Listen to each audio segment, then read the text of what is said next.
Alright, now, this is where a guy can get some ideas, these magazines.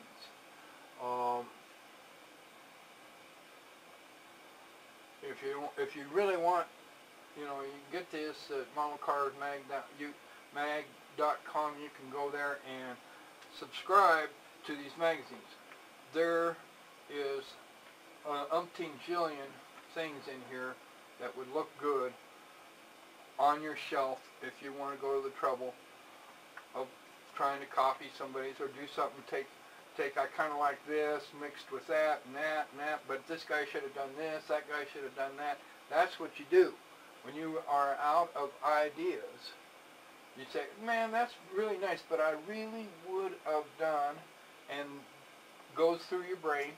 That's how you figure out, you know, guys like this is, who is this guy? Alan Loya. All right, he did some Dr. Cranky stuff, you know.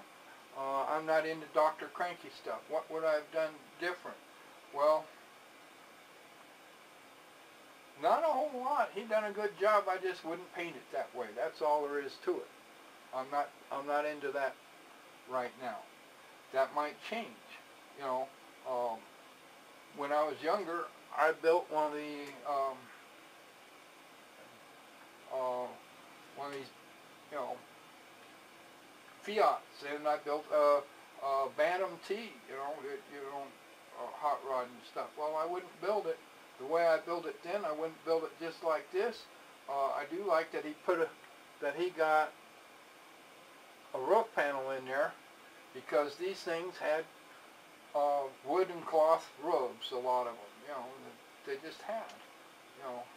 There's umpteen jillion things a guy can do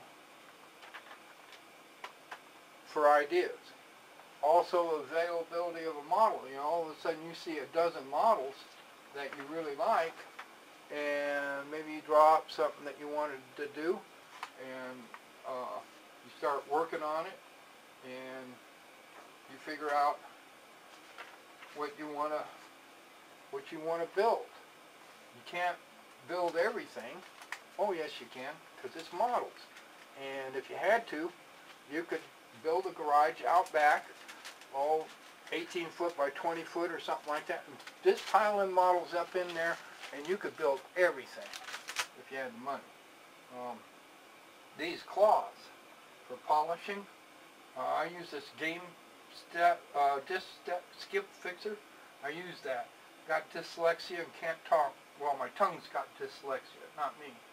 I use that stuff. When these get dropped on the floor or used or that, you got to throw them away. These are cut out of a t-shirt. You got to throw them away. You can't. If this hits the floor or some other place where there's dirt, there's no way you can use it on a car. It'll ruin it. What you have to do is get one of them net bags that the ladies use to do their dailies and things and sweaters and stuff.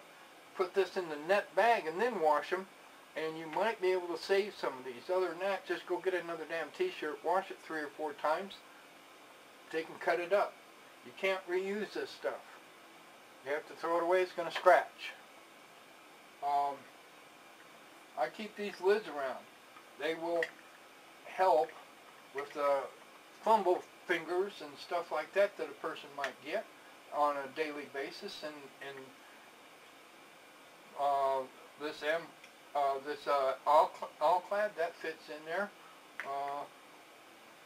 Micro Crystal Clear, that fits. You don't want to leave that set around with the lid off. It'll dry up pretty damn fast on you. The thing that dries the quickest and wastes the most of your money, if you leave the lid off on these, it's all over but the shouting bud. Because that will go from all the way full to all the way empty overnight. And I mean, you don't have to leave it all the way off. All you have to do is leave it loose like that, or only put it down a little bit, and that stuff will be gone. $7.95 out the damn window, just vaporized, and who knows what you're breathing when you're breathing that stuff. Another thing, you can't afford to spill it. This is plumber's putty, just simple old plumber's putty. Yep, put that in there. Let it set up, and this ain't going to tip over. And I have to go along and remind myself, I've got to give myself a note to make sure the damn cap's tight. You can't do that. One of the things that you can do is you can build your own. This is one of them little cheap motors out of one of my projects. This is a thing for clipping on wires that I broke, and so I just took that, bent it, and jammed it on the shaft. There's a battery holder for Radio Shack. This is out of one of my old joysticks, and let's see if we can get there we go.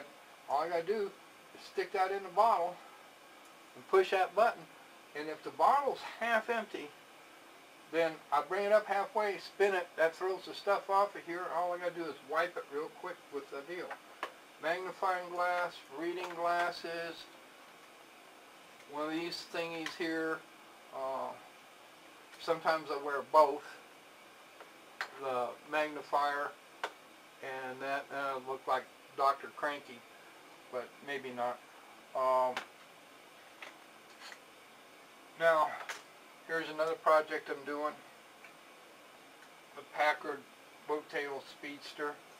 I kind of did like the Yoast thing. I polished the heck out of that raw plastic. Number one, I wanted to see. I used wet and dry stuff. I've got a way of working with it in little pieces. I got paper cut up in there, and I do that kind of stuff. So this is going to get BMF, and certain pieces on here will get the bare metal foil. The project is, this is just mocked up, see? And things comes apart still. Did all that in black. There's some picked out in silver.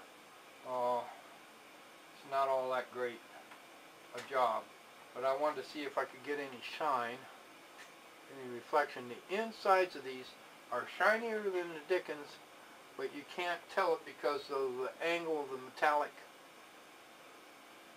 I used Duplicolor Perfect Match. What does this say?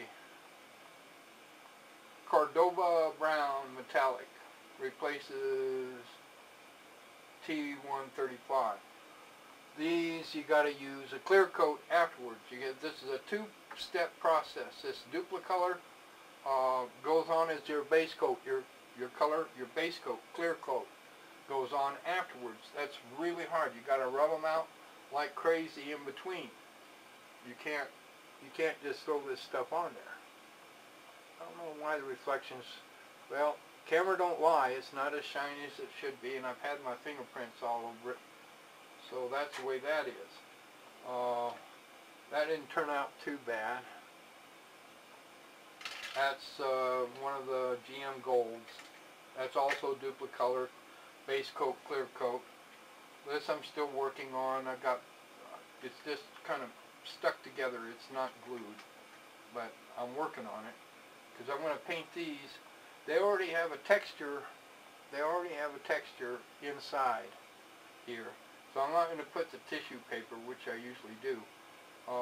But I'm going with a green leather because I seen a real one of these that had green leather. It didn't have tan. It had green leather. So I don't know. That might be just the owner's own personal thing. This is not level. I'll have to fight the heck out of that. It's not warped too bad because it sits flat. Everything sits flat. I got straight edge here, and I tested. Where's my straight edge? Here.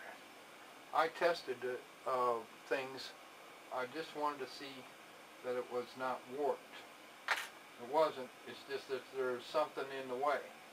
I'll get in there and find a little piece of plastic or something. When we're working on this, it's going to be an outside ring. It's going to be gloss black. This is going to be flat black on the tire cover. Because sometimes they have cloth with a metal band around the outside, so a guy might actually get that to work. I haven't been checking to see if I'm on camera or not. It's not important. That's a project in the workings. The hood is probably going to have to go in the purple pond. It's got some blemishes in the paint that I can't hack. The radiator shell, the chrome on it was crap, so I'm going to have to get another, well, I'll bare metal foil it or something. I'll find some way to fix that.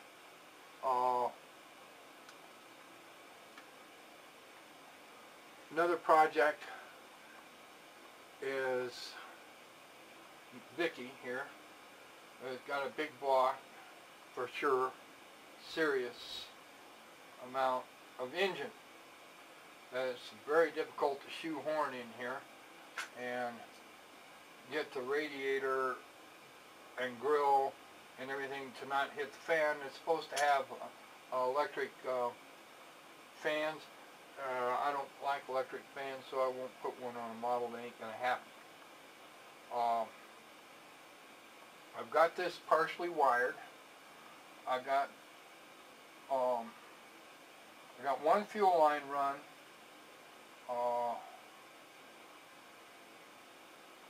And I got the vacuum line. That's a vacuum line to the distributor. Well, that's for vacuum advance.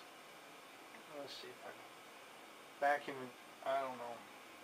It ain't picking up. It ain't gonna. Let's see the fuel line. See if I can show that. Okay, now. No, it ain't picking up.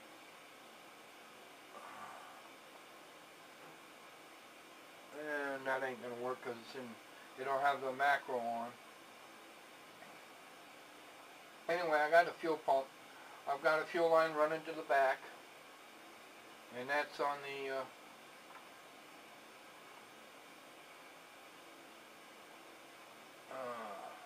it's going into the bottom of the fuel pump.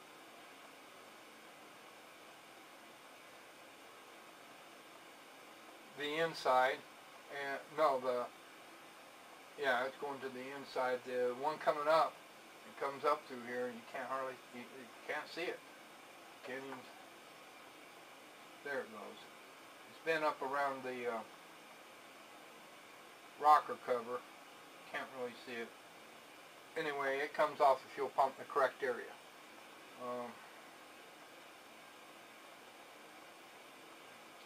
Still working on this. It ain't glued in. It's just sitting there, but it's sitting there. This body, you got to stretch hell out of it to get these things in. And some of these really worries me because some of this paint might crack, but it hasn't so far. I've had that in and out 3 or 4 dozen times. It's the way those projects like that go. I've polished hell out of this. It's pretty shiny. The first one I did, on wherever there's a ridge or something and in a dip there, and on these things, the paint won't stick good. Even if I roughed it up, it didn't work. So I'm going to polish it. I've got it polished. I have to wash this very carefully. I use simple green, or I might throw it in the purple pond to get any residue from the fixer, get any residue off that. Or anything else, fingerprints, anything, I'll get that off of there before I paint it.